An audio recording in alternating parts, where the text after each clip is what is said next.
அத்தியாயம் 10. கடவுள் நம்பிக்கை எந்த அதிசயத்தையும் ஏற்படுத்தும். ஒன்றை தவிர, அது படிக்காமல் தேர்வில் வெற்றி அடைவது பொழுது போகாமல் நான் படிப்பதற்கென்று எடுத்த ஊக்கமளிக்கக்கூடிய அந்த புத்தகத்தை மேலும் படிக்க பிடிக்காமல் மூடினேன். அந்த ஆசிரியர் கூறிய விதிவிலக்கு அவருக்கு நம்பிக்கை என்பது சிறிதும் இல்லாததையே குறிக்கிறது என்று எண்ணினேன். பாவம், அந்த மனிதர் இரவு கண் விழித்து படிப்பதை மிகவும் மதிக்கிறார். என் தந்தைக்கு நான் கொடுத்த வாக்குறுதி நான் என் உயர்நிலை பள்ளி படிப்பை முடிப்பேன் என்பது. நான் கடினமாக உழைப்பதாக என்னால் பாசாங்கு செய்யவும் முடியாது. கடந்த மாதங்களில் நான் வகுப்பறையில் இருந்த நேரத்தை விட கல்கத்தா குளியல் படித்துறையில் உள்ள தனிமையான இடங்களில் இருந்த நேரமே அதிகம். அவைகளை அடுத்திருக்கும், குறிப்பாக மயான பூமிகள் இரவு வேளைகளில் மிகவும் பயங்கரமாக காட்சியளிக்கும். அது ஒரு யோகியை கவர்ந்திழுக்க வல்லவை. சாவற்ற சாரத்தை பற்றி அறிய விரும்புவன் அலங்காரமற்ற சில மண்டையோடுகளை கண்டு கலங்கக்கூடாது.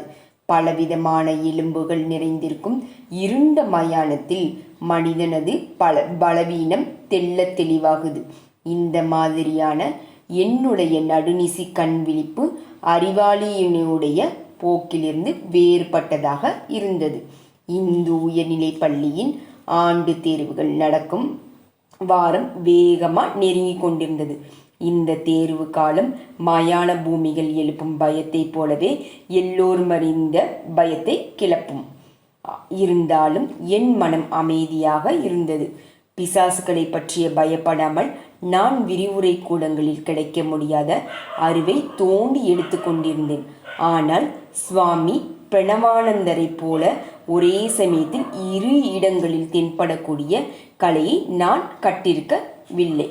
என் வாதம் அந்தோ பலருக்கு இது வாதத்திற்கு பொருந்தாததாகப்பட்டாலும் என்னெல்லாம் இறைவன் என் குழப்பத்தை கவனித்து அதிலிருந்து என்னை விடுவிப்பார் என்பதாகும். பக்தனின் பகுத்தறிவிற்கு ஒவ்வாத நம்பிக்கை இறைவன் விளக்கம் கூற முடியாத வகையில் துயர் துடைக்க நடத்தி காட்டிய ஆயிரக்கணக்கான அற்புதங்களிலிருந்து உண்டாகிறது. அட முகுந்தா, இப்போதெல்லாம் நான் உன்னை காண்பதே இல்லையே. என் வகுப்பு தோழன் ஒருவன் கர்பார் சாலையில் ஒரு நாள் பிற்பகல் என்னை எதிர்கொண்டான். ஓ நந்து, நான் பள்ளிக்கூடம் வராமலே இருந்ததினால் இப்போது அது என்னை ஒரு கட்டாயமாக சங்கட நிலையில் கொண்டு வந்து விட்டிருக்கிறது. அவனுடைய நட்பு நிறைந்த பார்வையில் நான் என மனபாரத்தை இறக்கி வைத்தேன். மிகவும் புத்திசாலி மாணவனான நந்து மனம் விட்டு சிரித்தான். என்னுடைய சங்கடமான நிலைமையில் ஒரு நகைச்சுவை இல்லாமல் இல்லை. ஆண்டு தேர்வுகளுக்கு நீ கொஞ்சம் கூட உன்னை தயார் செய்து கொள்ளவில்லை. உனக்கு உதவி செய்யும் பொறுப்பு என்னுடையதான் போலும் என்றார் அவன். இந்த எளிய சொற்கள் தெய்வீக வாக்குறுதியாக என் செவிகளில் ஒலித்தன. நான் ஊக்கத்துடன் என் நண்பனின் வீட்டிற்கு சென்றேன். ஆசிரியர்கள் கேட்கப்படும் என்று அவனாக நினைத்த பல கேள்விகளுக்கு அவன் அன்புடன் விடைகளை கூறினான். இந்த கேள்விகள் நம்பி வந்த பல பையன்களை தேர்வு வலையில் சிக்க வைக்கும் தூண்டில்கள். என் விடைவைகளை நினைவு வைத்து கொண்டால் நீ எந்த சிரமமும் இன்றி தப்பிவிடலாம். நான் வீட்டிற்கும் திரும்பும் பொழுதும் இரவு வெகு நேரம் ஆகியிருந்தது. பக்குவப்படாத அறிவால் நிரம்ப பெற்ற நான் வரவிருக்கும் முக்கியமான சில நாட்கள் வரை என்னுடன் இந்த அறிவு தங்க வேண்டுமென்று பக்தியுடன் பிரார்த்தித்தேன். நந்து எனக்கு பல பாடங்களை சொல்லிக் கொடுத்தான். ஆனால் நேரமின்மை காரணமாக என் சமஸ்கிருத பாடங்களை மறந்துவிட்டான். நான் தீவிரமாக இந்த தவறுதலை கடவுளுக்கு நினைவூட்டினேன். நான் மறுநாள் காலை எனக்கு புதிதாக கிடைத்த பாட அறிவை என் நடையின் காலடி ஓசைக்கேற்றபடி அசை போட்டவாறு சென்று கொண்டிருந்தேன். நான் குறுக்கு வழியாக களைச்செடிகள் உள்ள ஒரு மூலையை கடந்து செல்லும் பொழுது தன்னந்தனியாக கிடந்த அச்சடித்த சில தாள்களின் மேல் என் பார்வை விழுந்தது. ஒரு வெற்றிகரமான தாவல். என் கையில் சமஸ்கிருத சொற்கள் அடங்கிய தாள். நான் ஒரு சமஸ்கிருத பண்டிதரை தேடி விளங்கி கொள்ள தடுமாறு எனக்கு உதவி செய்யும்படி வேண்டினேன். அவருடைய கணீர் என்ற குரல் பழமையான அந்த மொழியின் எல்லையற்ற தேன் இனிமையால் காற்றை நிறைந்தது. இந்த தனிச்சிறப்பு வாய்ந்த பாக்கள் உன் சமஸ்கிருத தேர்வுக்கு உதவ மாட்டாது. அந்த பண்டிதர் அவநம்பிக்கையுடன் அவற்றை விலக்கிவிட்டார். ஆனால் அந்த குறிப்பிட்ட கவிதையை நான் படித்து அறிந்ததால் தான் மறுநாள் நடந்த சமஸ்கிருத தேர்வில் என்னால் தேறுவதற்கு தேவையான குறைந்த அளவு மதிப்பெண்களை பெற்றுவிட்டேன். நான் உயர்நிலை பள்ளி படிப்பை முடிக்கிறேன் என்ற என் வாக்குறுதியை நிறைவேற்றியது பற்றி என் தந்தைக்கு மிக்க மகிழ்ச்சி. நான் நந்து வீட்டிற்கு சென்றதிலும் குப்பை கூலம் நிறைந்த வழக்கமற்ற பாதை வழியாக நடந்து சென்றதிலும் இறைவனின் முழுமையான வழிகாட்டுதலை நான் உணர்ந்து என்னுடைய நன்றியை அவருக்கு செலுத்தினேன். விளையாட்டாகவே என்னை தக்க சமயத்தில் காப்பாற்றுவதற்கு அவர் செய்த ஏற்பாட்டை இரு விதங்களில் வெளிப்படுத்திவிட்டார். தேர்வு எழுதுவதற்கு கடவுள் உதவ மாட்டார் என்று மறுத்த ஆசிரியரின் ஒதுக்கி தள்ளப்பட்ட அந்த புத்தகத்தை நான் கண்டேன். என்னுடைய சொந்த மௌன விமர்சனத்தை நினைத்ததும் என்னால் உள்ளுரு சிரிப்பை அடக்க முடியவில்லை. உயர்நிலை பள்ளி தேர்வில் தேறி சான்றிதழ் பெறுவதற்கு பிணங்களுக்கிடையில் செய்யும் தெய்வீக தியானம் ஒரு குறுக்கு வழி என்று அந்த ஆசிரியரிடம் நான் எடுத்துரைத்ததால் அது அவருடைய குழப்பத்தை அதிகப்படுத்தவே செய்யும். எனக்கு கிடைத்த புது மரியாதையுடன் நான் வீட்டை விட்டு கிளம்ப வெளிப்படையாகவே ஏற்பாடு செய்ய தொடங்கினேன். என் இளமை கால நண்பனான ஜிதேந்திர மஜும்தாரின் நான் காசியிலுள்ள ஸ்ரீ பாரத் தர்ம மகாமண்டல் என்ற ஆசிரமத்தில் சேர்ந்து அதனுடைய ஆன்மீக பயிற்சி பெறுவதென்று தீர்மானித்தேன். என் குடும்பத்தில் இருந்து பிரிந்திருக்க வேண்டுமே என்ற ஓர் ஆற்றாமை எனக்கு ஒரு நாள் ஏற்பட்டது. என் அன்னையின் மறைவிற்கு பிறகு என் பாசம் குறிப்பாக சனந்தா, விஷ்ணு என்ற இரு தம்பிகளிடமும் என் கடைசி தங்கை தாமுவிடமும் மிகுந்திருந்தது. கொந்தளிப்பான என் சாதனையில் எத்தனையோ காட்சிகளை கண்ட என் புகலிடமான சிறு அறைக்கு விரைந்தேன். 2 மணி நேரம் கண்ணீருடன் மன்றாடிய பிறகு ஏதோ ரசவாத வித்தையால் வியக்கத்தக்க முறையில் தூய்மைப்பட்டது போல் நான் மாறிவிட்டதை உணர்ந்தேன். எல்லா பாசங்களும் மறைந்தன. நண்பர்களுக்கெல்லாம் நண்பனான கடவுளை தேடும் என் தீர்மானம் வைரத்தை போல உறுதிப்பட்டது. நான் என் தந்தையின் ஆசிகளை வேண்டு அவர் முன் நின்றபோது அவர் மிகவும் துயருற்றார். நான் கடைசியாக உன்னை வேண்டுகிறேன், என்னையும் வருந்தும் உன் சகோதர சகோதரிகளையும் கைவிடாதே. மதிப்புக்குரிய தந்தையே, தங்களிடம் எனக்குள்ள அன்பை நான் எப்படி சொல்வேன்? ஆனால் இந்த உலகத்தில் எனக்கு ஓர் அருமையான தந்தையை அருளிய அந்த தெய்வ தந்தையிடம் என் அன்பு இன்னும் அதிகம். என்னை போக விடுங்கள். என்றாவது ஒரு நாள் இறைவனை இன்னும் நன்றாக அறிந்த பிறகு நான் திரும்புகிறேன். தந்தையின் தயக்கத்துடன் கூடிய அனுமதியுடன் எனக்கு முன்னே ஏற்கனவே காசிக்கு சென்று அங்கு ஆசிரமத்தில் தங்கியுள்ள ஜிதேந்திராவுடன் சேர்ந்து கொள்வதற்கு கிளம்பினேன். அங்கு சென்றதும் இளம் தலைமை சுவாமி தயானந்தர் என்னை அன்புடன் வரவேற்றார். மெலிந்து உயரமாக ஆழ்ந்த சிந்தனை உடையவராக தோன்றிய அவரை எனக்கு பிடித்திருந்தது. அவருடைய அழகிய முகம் புத்தரின் முகம் போல் சாந்தமான இயல்புடன் விளங்கியது. என்னுடைய புதிய வீட்டின் மேல் மாடியில் ஒரு தனியான சிறு அறை இருந்ததைக் கண்டு எனக்கு மகிழ்ச்சி உண்டாயிற்று. அங்கு வைகறை நேரங்களையும் காலை நேரங்களையும் என்னால் கழிக்க முடிந்தது. அந்த ஆசிரம அங்கத்தினர்கள் தியான சாதனைகளை பற்றி எதுவுமே அறியாததால் நான் என் முழு நேரத்தையும் ஆசிரம நிர்வாக வேலைகளில் செலவிட வேண்டும் என்று நினைத்தார்கள். பிற்பகல் வேலைகளில் நான் அவர்களது அலுவலக வேலைகளில் ஈடுபட்டதை அவர்கள் புகழ்ந்தார்கள். இறைவனை அவ்வளவு சீக்கிரமாக பிடிக்க முயல வேண்டாம். அந்த கேலி பேச்சு ஒரு நாள் முன்னதாகவே நான் என் அறையை நோக்கி சென்று கொண்டிருந்த பொழுது அங்கு என்னுடன் வசிக்கும் ஒருவனிடமிருந்து வெளிப்பட்டது. கங்கை நதியை நோக்கி அமைந்த தனது சிறிய அறையில் ஏதோ வேலையில் இருந்த தயானந்தரிடம் சென்றேன். சுவாமிஜி, இங்கு நான் என்ன செய்ய வேண்டும் என்று எனக்கு புரியவில்லை. நான் இறைவனை நேரிலேயே சந்திக்க விரும்புகிறேன். அவன் இல்லாமல் எந்த சங்கத்தின் தொடர்பாலும் மத கோட்பாடுகளாலும் அல்லது உயர்ந்த சேவைகளாலும் என்னால் திருப்தி அடையவும் முடியாது. காவி உடை அணிந்த அந்த சாது என்னை அன்புடன் தட்டி கொடுத்தார். பக்கத்தில் இருந்து சீடர்கள் சிலரை கண்டிப்பதைப் போல பாவனையில், முகுந்தனை தொந்தரவு செய்யாதீர்கள், நமது வழிகளை அவன் கற்றுக்கொள்வான் என்று எச்சரித்தார். நான் மரியாதையுடன் என் சந்தேகத்தை அடக்கிக் கொண்டேன். அவர் கண்டித்த மாணவர்கள் அதற்காக பெரிதும் வருத்தப்பட்டதாக தெரியவில்லை. அவர்கள் அறையை விட்டகன்றும் தயானந்தர் என்னிடம் மேலும் பேசினர்.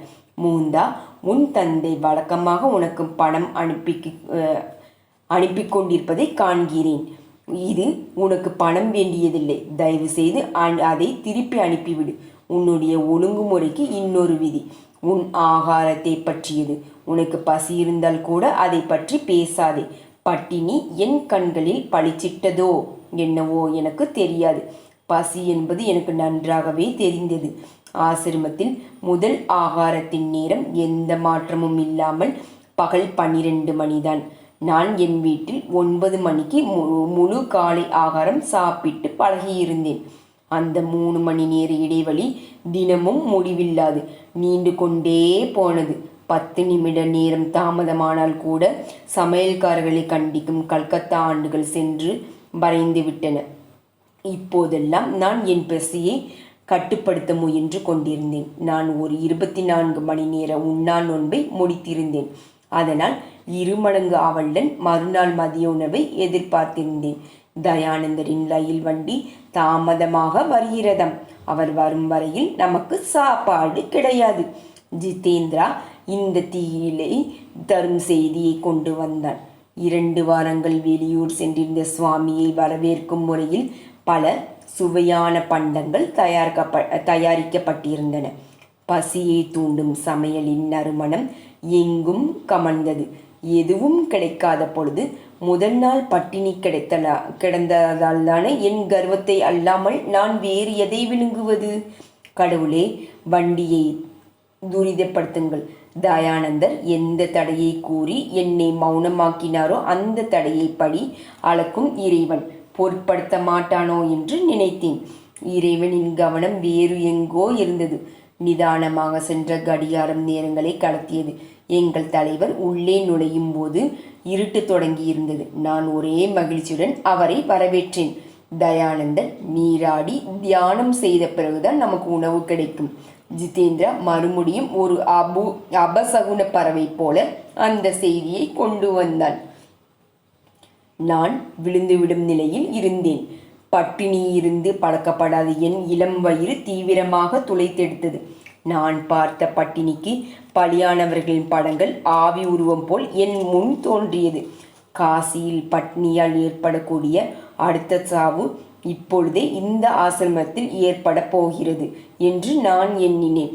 வரவிருந்த ஆபத்து சுமார் 9 மணிக்கு தவிர்க்கப்பட்டது. அமிர்தமான அழைப்புகள், என் நினைவுகள் அந்த இரவின் உணவு வாழ்வின் முழுமையான நேரங்கள் ஒன்றாக தெளிவாக இருக்கிறது. உணவில் தீவிரமாக லயித்திருந்தாலும் தயானந்தர் அவர்கள் எங்கோ நினைவாக ஆகாரம் உண்டது என் கண்களுக்கு தப்பவில்லை. அவர் என்னுடைய சிறிய இச்சைகளுக்கெல்லாம் அப்பாற்பட்டவர் என்று தோன்றினது. சுவாமிகளே, தங்களுக்கு பசி இல்லையா?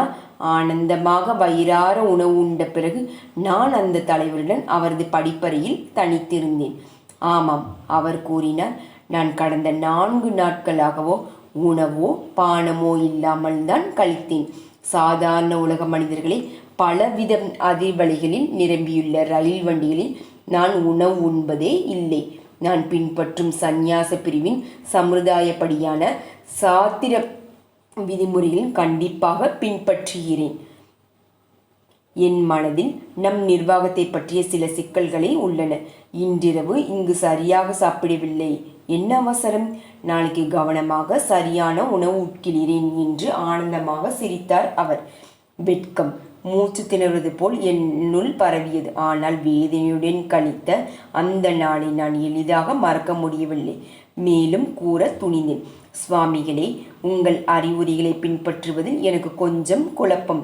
நான் உணவு வேண்டும் என்று கேட்கவே இல்லை என்று வைத்துக் கொள்வோம். யாரும் எனக்கு உணவு கொடுக்கவில்லை எனில் நான் பசியால் இறந்து விடுவேன். அப்படியானால் இறந்துவிடு. அந்த திகில் தரும் புத்திமதி காற்றை கிழித்து கொண்டு வந்தது. இறந்துதான் ஆக வேண்டுமெனில் இறந்து போ முகுந்தா. கடவுளின் அருளால் அல்லாமல் உணவின் சக்தியால் உயிர் வாழ்வதை என்றும் எண்ணாதே. அவன்தான் எல்லா விதமான உணவுகளையும் படைத்துள்ளான். அவனே பசியையும் கொடுத்து அவனுடைய பக்தன் அவசியம் பராமரிக்கப்படுவதையும் பார்க்கிறார். அன்னம்தான் உன்னை காப்பாற்றுகிறது என்றோ, பணமோ அல்லது மனிதர்களோ உன்னை பராமரிக்கின்றனர் என்றோ எண்ணாதே. ஆண்டவன் உன் உயிர் மூச்சை அகற்றிவிட்டால் அவை உனக்கு உதவ முடியுமா? அவை கடவுளின் கருவிகள் மட்டுமே. உன் வயிற்றில் உன் எந்த திறமையிலாது உணவு செரிக்கிறதா? முகுந்தா, உன் விவேகம் என்னும் வாளை பயன்படுத்து. வெளிக்கருவிகளின் சங்கிலிகளை அறுத்து உள்ளே உள்ள ஒரே காரணத்தை காண். அவருடைய கூரான சொற்கள் எலும்புகளையும் ஊடுருவி ஆழ்ந்து பதிந்ததை கண்டேன். உடல் சம்பந்தப்பட்ட முக்கிய தேவைகளின் பொருட்டு ஆத்மாவை அலட்சியம் செய்யும் பழமையான இந்த மாயத்திரை விலகியது. அந்த நிமிடத்திலேயே அங்கேயே ஆத்மாவின் சுய தேவையை பூர்த்தி செய்து கொள்ளக்கூடிய திறமையை அறிந்தேன். என் பிற்கால வாழ்க்கையில் அறிமுகமில்லாத நகரங்களில் என் இடைவிடாத பயணத்தின் பொழுதெல்லாம் வாரணாசியின் இந்த ஆசிரமத்தில் கற்ற இப்பாடம் எவ்வளவு உபயோகமானது என்பதை நிரூபித்த சந்தர்ப்பங்கள் தான் எத்தனை. கல்கத்தாவில் இருந்து என்னுடன் வந்த ஒரே செல்வம் என் அன்னையின் மூலம் அந்த சாது எனக்கு கொடுத்திருந்த வெள்ளி தாயத்து தான். ஆண்டு கணக்காக அதை காப்பாற்றி இப்போது என் ஆசிரியர் அறையில் பத்திரமாக மறைத்து வைத்திருந்தேன். ஒரு நாள் காலை அதை கண்டால் என் மகிழ்ச்சியை புதுப்பித்துக் கொள்வதற்காக நான் பூட்டியிருந்த அந்த பெட்டியை திறந்தேன். ஐயோ, பூட்டிய பெட்டி பூட்டியபடி இருக்க அந்த தாயத்து மறைந்து விட்டிருந்தது. மிகுந்த கவலையுடன் நான் அந்த உரையை கிழித்து உறுதி செய்து கொண்டேன். அந்த சாது கூறியபடி எந்த சூனியத்திலிருந்தும் அவர் அதை வரவழைத்தாரோ அதே சூனியத்திலிருந்து அது மறைந்து விட்டிருந்தது. தயானந்தரின் சீடர்களுடன் என் உறவு படிப்படியாக மோசமாகிக் கொண்டே வந்தது. என் தீர்மானமான தனிமையினால் வருந்தி அங்கு இருந்தவர்கள் என்னிடமிருந்து விலகியே நின்றார்கள். நான் வீட்டையும் எல்லா உலக ஆசைகளையும் துறந்தது என் தியானத்தில் முழு கவனம் செலுத்த வேண்டும் என்ற லட்சியத்திற்காகத்தான். அதை கண்டிப்பாக பின்பற்றியது. எல்லா பக்கங்களிலிருந்தும் அற்பமான கண்டனத்தை வரவழைத்தது. ஆன்மீக வேதனை மிகவடைந்த நான் ஒரு நாள் அதிகாலை எனக்கு விடை கிடைக்கும் மட்டும் பிரார்த்தனை செய்வது என்ற தீர்மானத்துடன் என் அறையில் நுழைந்தேன். இரக்கமுள்ள பிரபஞ்ச அன்னையே, நீயே எனக்கு தரிசனங்களின் மூலமோ அல்லது உன்னால் அனுப்பப்படும் குருவின் மூலமோ எனக்கு போதித்தருள்வாய். விசும்பலுடன் கூடிய என் வேண்டுதலுக்கு எந்த பதிலுமே இல்லாமல் நேரம் சென்று கொண்டே இருந்தது. திடீரென்று நான் என் உடலுடன் எல்லையில்லா வெளியில் எழுப்பப்பட்டது போல் உணர்ந்தேன். உன் குரு இன்று வருகிறார். ஒரு தெய்வீக பெண் குரல் எல்லா இடங்களிலும் மற்றும் எங்குமின்றியும் ஒலித்தது. அந்த தெய்வீக அனுபவம் குறிப்பிட்ட ஓர் இடத்தில் இருந்து வந்த கூப்பாடு காரணமாக சிதறிற்று. ஹாபு என்ற மறுபெயருடைய ஒரு இளம் புரோகிதன் என்னை கீழே இருந்து சமையல் அறையில் இருந்து கூப்பிட்டு கொண்டு இருந்தான். முகுந்தா, தியானம் செய்தது போதும், உனக்கு ஒரு வேலை இருக்கிறது. இன்னொரு நாளாக இருந்ததால் நான் பொறுமையாக எழுந்து பதிலளித்து இருப்பேன். இப்பொழுது கண்ணீரால் வீங்கிய என் முகத்தை துடைத்து கொண்டு பணிவாக அந்த அழைப்பிற்கு கீழ்ப்படிந்தேன். வாரணாசியில் தொலைவில் இருந்த வங்காள பகுதி கடை தெருவிற்கு நானும் ஹாபுவும் ஒன்றாக கிளம்பினோம். நாங்கள் கடைகளில் சாமான்கள் வாங்கிய போது மென்மையற்ற இந்திய கதிரவன் உச்சிக்கு வந்திருக்கவில்லை. நாங்கள் வண்ண வண்ண ஆடைகள் அணிந்த குடும்ப பெண்கள், வழிகாட்டிகள், புரோகிதர்கள், எளிமையான ஆடை அணிந்த விதவைகள், கௌரவமான பிராமணர்கள், எங்கும் திரியும் கோயில் காளைகள் ஆகிய கூட்டத்தினுடைய முட்டி மோதி சென்றோம். நானும் ஹாபுவும் சென்று கொண்டிருந்த பொழுது ஒரு குறுகிய ஒதுக்கமான சந்தை பார்வையில் நோக்கில் என் தலையை திருப்பினேன். அந்த சந்தின் கோடியில் துறவிகளின் காவியுடை அணிந்த தெய்வத்தன்மை பொருந்திய மனிதர் ஒருவர் அசையாமல் நின்று கொண்டிருந்தார். உடனே அவர் எனக்கு வெகு நாட்களாக பழக்கமானவர் போல தோன்றினார். ஒரு வினாடி என் பார்வை ஆர்வத்துடன் நின்றது. பிறகு என்னை சந்தேகம் பீடித்தது. திரிந்தலையும் இந்த துறவியை யாரோ உனக்கு தெரிந்தவராக நினைத்து குழம்புகிறாய். வெறும் கனவு காண்பவனே நடே என்று என் மனம் கூறியது. 10 நிமிடங்களுக்கு பிறகு என் பாதங்களில் மரத்து போனது போல் ஒரு பாரமான உணர்ச்சி ஏற்பட்டது. ஏதோ கல்லாக ஆனது போல் என்னை மேலும் சுமக்க அவை சக்தி அற்றவையாக இருந்தன. மிகுந்த சிரமத்துடன் நான் திரும்பினேன். என் கால்கள் சாதாரண நிலைக்கு வந்தன. நான் எதிர்பக்கம் திரும்பினேன். மறுபடி அந்த வினோத சுமை என்னை அழுத்திற்று. அந்த யோகி காந்த சக்தியால் என்னை அவரிடம் இழுக்கிறார். இந்த எண்ணத்துடன் என் கையில் இருந்த சாமான்களை ஹாபுவின் கைகளில் குவித்தேன். சற்று நேரமாக என் விசித்திரமான கால் அசைவுகளை கவனித்து வந்த அவனுக்கு சிரிப்பு தாங்கவே முடியல. என்னாயிற்று உனக்கு, பைத்தியமா என்ன? கொந்தளிக்கும் என் உணர்ச்சி நான் திரும்ப பதிலளிப்பதை தடுத்தது. நான் பேசாமல் வேகமாக அங்கிருந்து நடந்தேன். ஏதோ காற்றினால் உந்தப்பட்டது போல் நான் திரும்பி நடந்து அந்த குறுகிய சந்தை அடைந்தேன். துரிதமான என் பார்வை அந்த அமைதியான உருவம் தீர்க்கமாக என் திசையை நோக்கி கொண்டிருப்பதை கண்டது. ஆவலுடன் சில அடி தூரம் நடந்தது. நான் அவர் திருவடிகளை அடைந்தேன். குருதேவா, நான் 1000 தரிசனங்களில் கண்ட தெய்வீக முகம், இந்த சாந்த கண்கள், அந்த சிங்கத்தை போன்ற தலை கூரான தாடி, புரளும் சுழற்களை அடிக்கடி இரவு வேளையில் நான் வேதனையிடம் தியானம் செய்யும் பொழுது என்னால் முழுவதும் புரிந்து கொள்ளப்படாத ஒரு வாக்குறுதியுடன் தோன்றியதை கண்டிருக்கிறேன்.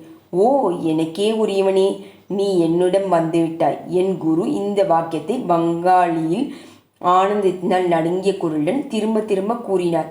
உனக்காக எத்தனை ஆண்டுகளாக காத்திருக்கிறேன். நாங்கள் ஒன்றிய மௌனத்தில் நிலையானோம். சொற்கள் வெறும் மேற்பூச்சாக தோன்றின. குருவின் இதயத்திலிருந்து சீடனை நோக்கி நிசப்த கீதமாக தடங்களின்றி கருத்துக்கள் பாய்ந்தன. எடுத்து கூற முடியாத ஓர் உள்ளுருவின் மூலம் என் குரு இறைவனை கண்டவன் என்றும் என்னையும் இறைவனிடம் அழைத்து செல்வார் என்றும் நான் உணர்ந்து கொண்டேன். இந்த பிறவின் மங்கைய நினைவுகள் மறைந்தது. முந்தைய பிறவியின் நினைவுகள் மென்மையாக உதயம் ஆயின. காலத்தின் கோலம்தான் என்ன? கடந்த கால, நிகழ்கால, எதிர்கால நிகழ்வுகள் யாவும் அதனுடைய சுழன்று வரும் காட்சிகள். அந்த புனிதமான திருவடிகளில் அன்று நான் பணிந்தது இதுதான் முதல் முறை அல்ல. என் குரு என் கையை பிடித்து அந்த நகரின் ராண மகால் பகுதியில் அவர் தற்காலிகமாக தங்கும் வீட்டிற்கு என்னை அழைத்து சென்றார். அவர் விளையாட்டு வீரர் போன்ற உருவத்தையும் உறுதியான நடையையும் கொண்டு இருந்தார். கிட்டத்தட்ட 55 வயதான அந்த சமயத்தில் உயரமான நிமிர்ந்த உருவத்துடன் திகழ்ந்த அவர் ஒரு இளைஞரை போன்று சுறுசுறுப்புடனும் துடிப்புடனும் இருந்தார். அவருடைய கரிய கண்கள் ஆழ்ந்த ஞானத்துடன் அழகாக விளங்கின. கொஞ்சம் சுருண்ட கேசம் அதீத சக்தியுடன் கூடிய முகத்தை மிருதுவாக்கியது. வலிமை மென்மையுடன் நுட்பமாக கலந்திருந்தது. கங்கையை நோக்கியவாறு இருந்த ஒரு வீட்டின் கல்லால் கட்டப்பட்ட மாடி முகப்பிற்கு நாங்கள் செல்லும் பொழுது அவர் அன்புடன் கூறினார், என் ஆசிரமங்கள், அத்துடன் என்னிடம் உள்ள எல்லாவற்றையும் நான் உனக்கு கொடுக்கிறேன். ஐயா, நான் ஞானத்தை அடைய வேண்டியும் கடவுளை அறிய வேண்டியும் வந்திருக்கிறேன். உங்களுடைய அந்த செல்வ புதையல்தான் எனக்கு வேண்டும். இந்தியாவில் வேகமான மாலை நேரம் தன் பாதி திரையை இறக்க தொடங்கிய பின் அவர் மறுபடியும் பேசினார். அவருடைய கண்கள் அளப்பரிய மென்மையை தோற்றுவித்தன.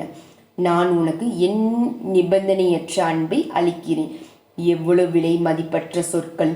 மறுமுறை அவரது அன்பு எனக்கு செவி வழியாக நிர்பணமாவதற்கு முன் 1/4 நூற்றாண்டு கழிந்து விட்டது. அவர் தீவிர உணர்ச்சிகளை வாயால் கூறுவது அபூர்வம். கடலை போன்ற அவர் இதயத்திற்கு மௌனம்தான் ஏற்றது. அதே போன்று நிபந்தனையற்ற உன் அன்பை நீ எனக்கு தருவாயா? அவர் குழந்தையை போன்றதொன்று நம்பிக்கையுடன் என்னை நோக்கினார். குருதேவா, நான் என்றுமே உங்களை நேசிப்பேன். சாதாரண அன்பு சுயநலமுடையது, இச்சைகளிலும் திருப்திகளிலும் வேரூன்றியது. தெய்வீக அன்பு நிபந்தனை அற்றது, எல்லையற்றது, மாறுதல் இல்லாதது, தூய அன்பின் நிலைத்த தொடர்பு ஏற்பட்ட அந்த கணத்திலேயே மனித நெஞ்சத்தின் மாசுகள் நிரந்தரமாக மறைந்துவிடும். அவர் பணிவுடனும் தொடர்ந்தார். எப்பொழுதாவது நான் இறை உணவிலிருந்து நழுவுவதை நீ கண்டால் என் தலையை உன் மடி மீது இருத்தி நாம் இருவரும் பணியும் பேரண்ட அன்பனிடம் என்னை திருப்பிக் கொணர முயல்வதாக எனக்கு தயவு செய்து வாக்குறுதி கொடு. சூழும் இருளின் நடுவே அவர் எழுந்திருந்து என்னை ஓர் உள் அறைக்கு ஈட்டு சென்றார். நாங்கள் பாதாம் பருப்பிலான இனிப்புகளையும் மாம்பழங்களையும் உண்ட பொழுது என் இயல்பை பற்றி அவர் நன்கு அறிந்திருந்தார். தன் உரையாடலின் மூலம் சூட்சமாக வெளிப்படுத்தினார். அவருடைய அளவற்ற ஞானம் உள்ளார்ந்த பணியுடன் மிக அழகாக கலந்திருந்ததை கண்டு எனக்கு அவரிடம் மிகுந்த பயபக்தி ஏற்பட்டது. உன் தாயத்தை பற்றி கவலைப்படாதே, அது வந்த வேலை முடிந்துவிட்டது. ஒரு தெய்வீக கண்ணாடியைப் போல முழு வாழ்வின் பிரதிபலிப்பையும் என் குரு கண்டுவிட்டார் என்பது தெரிந்தது. குருவே, தாங்கள் என் முன்னால் உண்மையில் எழுந்தருள்பதே மற்ற எந்த சின்னத்தை விடவும் மகிழ்ச்சி தரக்கூடியது. நீ ஆசிரமத்தில் மகிழ்ச்சியாக இல்லாதிருந்தால் ஒரு மாறுதல் ஏற்படும் காலம் நெருங்கிவிட்டது. நான் என் வாழ்க்கையை பற்றி எதையுமே கூறவில்லை. இப்பொழுது அது தேவையற்றதாக தோன்றியது. அவருடைய இயற்கையான மென்மையான போக்கில் இருந்து அவர் முன் கூட்டியே தெரிந்து கூறுவதை பற்றி எந்த வியப்பையும் காட்டுவதை விரும்பவும் இல்லை என தோன்றியது. நீ கல்கத்தாவிற்கு திரும்பி போக வேண்டும்.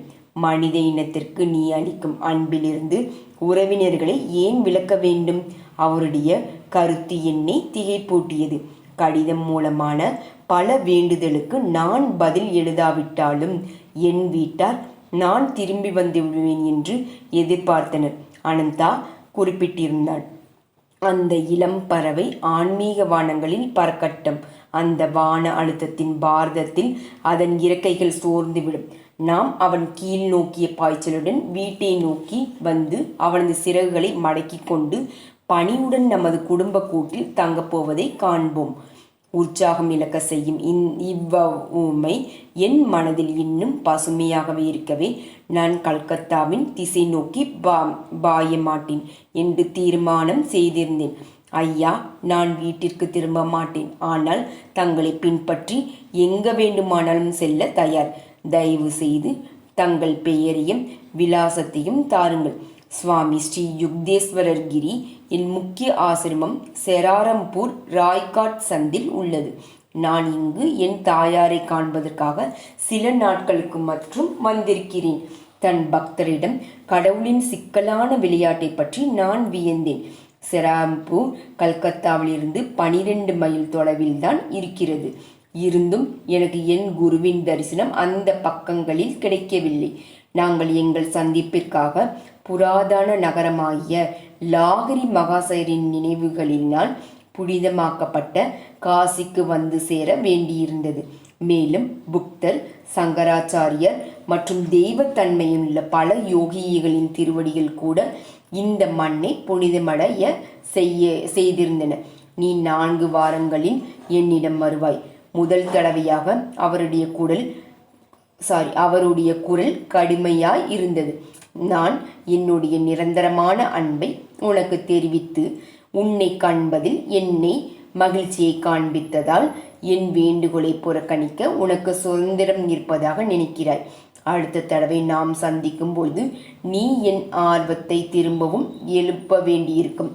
நான் உன்னை எளிதில் சீடனாக ஏற்றுக்கொள்ள மாட்டேன். என் கண்டிப்பான பயிற்சிக்கு கீழ்ப்படிதல் மூலம் முழுமையாக சரணடைய வேண்டும். நான் பிடிவாதமான மௌனத்துடன் நின்றேன். என் குரு என் சிரமத்தை சீக்கிரமே ஊடுருவி புரிந்து கொண்டு விட்டார். உன் உறவினர்கள் உன்னை கேலி செய்வார்கள் என எண்ணுகிறாயா? நான் திரும்ப மாட்டேன். நீ இன்னும் 30 நாட்களில் திரும்புவாய். ஒரு பொழுதும் இல்லை. இந்த விவாதத்தின் இறுக்கம் தீராமலேயே நான் அவர் பாதங்களில் பணிவுடன் வழங்கிய புறப்பட்டேன். நடுநிசையில் ஆசிரமத்தை நோக்கி நடக்கும்போது அந்த ஆச்சரியகரமான சந்திப்பு ஏன் இப்படி ஒரு சுமூகமற்ற விதத்தில் முடிந்தது என்று யோசித்தேன். மாயை என்னும் தராசின் 2 தட்டுகள். இந்த மகிழ்ச்சியையும் ஒரு துயரத்துடன் ஈடுகட்டும் ஒரு இளம் இதயம் என் குருவினால் மாற்றி அமைக்கத்தக்க அளவிற்கு இன்னும் நெகிழ்ச்சி அடையவில்லை. அடுத்த நாள் காலை ஆசிரமத்து அங்கத்தினர்களின் போக்கில் இன்னும் அதிக விரோதம் தென்படுவதை கண்டேன். அவர்கள் நாள்தோறும் என்னை மாற்றமில்லாத கொடூரத்துடன் துளைத்தெடுத்தார்கள். 3 வாரங்கள் கழிந்தன. தயானந்தர் மும்பையில் ஒரு மாநாட்டில் கலந்து கொள்வதற்காக ஆசிரமத்தை விட்டு கண்டார். அவ்வளவுதான்.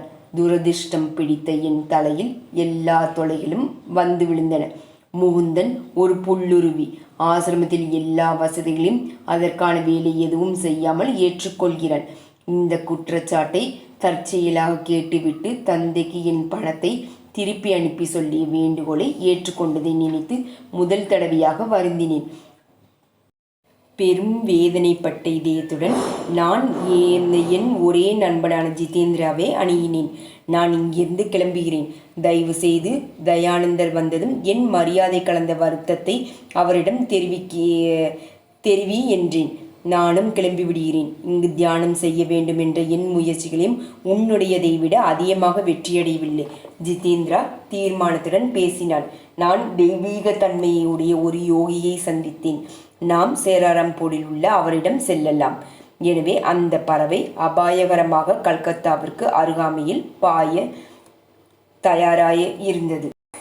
10வது அத்தியாயம் நிறைவடைந்தது.